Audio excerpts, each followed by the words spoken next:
त्रिपुरा हास्टेओ बेरायनायनि फाय सकपाक्या जासालो हाक्तनि लुकुरकनि खाचुकजा खरां कतिबै रोजाबनाय अनुराधा पादुयाल हास्टे सकपायमानि याकुलो पयलाओ मा त्रिपुरसेरि मतायो थांगै खुलुमैनानि कक साका कक्तमा थुमनाय रकनि बसकांगो तेलाय थांनाय बिसि रगो दालबिदाल पान्दा खलायनानि हास्टेओ फाय थांका हनि बसाका ते मिनि खरां कतिबै तांसा रुचामुंबो रुचाबै खोनारखा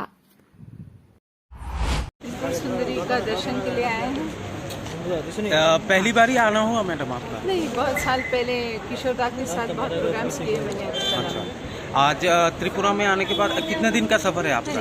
एक दिन का निकल अच्छा, जाएंगे। पहले जब आए थे कैसा लगा और आज जब आए? अभी तो बहुत फर्क है, अच्छा, बहुत डेवलप हो गया है। हाँ मैडम, एक बात और क्योंकि आप आए हो, आप संगीतकार हो, एक लाइन त्रिपुरा के लिए, एक लाइन सिर्फ।